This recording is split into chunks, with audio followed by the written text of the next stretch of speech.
नागपूरमधून एक गंभीर प्रकार समोर आला आहे। गॅस सिलेंडर मधूनच गॅस चोरी करून नागरिकांची फसवणूक केली जात असल्याचा मोठा भंडाफोड झाला आहे। या प्रकरणात पोलिसांनी आरोपीला रंगेहात अटक केली आहे। नेमकं काय आहे संपूर्ण प्रकरण पाहूया। नागपूर शहरातील हुडकेश्वर परिसरात गॅस चोरीचा एक मोठा प्रकार उघडकीस आला आहे। मालगी नगर येथील रिंग रोडवर मेजर हेमंत जकाते स्कूल समोर ही घटना घडली। दीपक दर्शनलाल राजपूत, जे एका वृत्तपत्रात रिपोर्टर म्हणून कार्यरत आहेत, त्यांनी हा प्रकार प्रत्यक्ष पाहून उघडकीस आणला। त्यांनी पाहिले की एक आरोपी आपल्या मालवाहू ऑटोमध्ये ठेवलेल्या गॅस सिलेंडरमधून रेग्युलरच्या सहाय्याने गॅस काढून दुसऱ्या रिकाम्या सिलेंडरमध्ये भरत होता।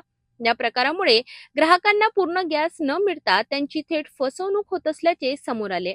दीपक यांनी आरोपीला जाब विचारला असता त्याने कोणतेही समाधानकारक उत्तर दिले नाही। यानंतर पोलिसांना माहिती देण्यात आली आणि घटनास्थळी धडक कारवाई करण्यात आली। पोलिसांनी आरोपीला रंगेहात पकडत मोठा मुद्देमाल जप्त केलाय। या कार्यवाहीत तब्बल 1,42,500 रुपयांचा माल जप्त करण्यात आला असून त्यामध्ये 25 भरलेले सिलेंडर, 6 रिकामे सिलेंडर, एक रेग्युलेटर आणि एक मालवाहू ऑटो यांचा समावेश आहे। या प्रकरणात आरोपी राजूराम याच्या विरोधात भारतीय दंड संहितेच्या कलम 316(2), 287, 303(2) तसेच अत्यावश्यक वस्तू अधिनियम 1955 अंतर्गत गुन्हा दाखल करण्यात आलाय। सध्या पोलीस या प्रकरणाचा अधिक तपास करीत असून या रॅकेटमध्ये आणखी कोणाचा सहभाग आहे का याचा शोध घेतला जातो आहे। तक्रारदार श्री दीपक दर्शनलाल राजपूत, वय 30 वर्ष, राहणार रुक्मिणी नगर, सुभेदार लेआउट, पोलीस स्टेशन हुडकेश्वर यांनी पोलीस स्टेशनला येऊन तक्रार दिली की जे आरोपी आहे राजूराम भारमलराम जामो, वय 36 वर्ष, राहणार पिपळा फाटा, सयाजी स्कूलच्या मागे, पिपळा, नागपूर, हा जे सिलेंडर मधील एका सिलेंडरमधून दुसऱ्या सिलेंडरमध्ये गॅस ट्रान्सफर करताना म्हणजे चोरी करताना दिसून आलेला आहे। त्याचे आमच्याजवळ पुरावे आहेत आणि ते तशी तक्रार मिळाल्यामुळे आम्ही त्याचे तिथे पोलीस पाठवले, व्हेरीफाय केले आणि व्हेरीफाय करून गुन्हा दाखल केलेला आहे।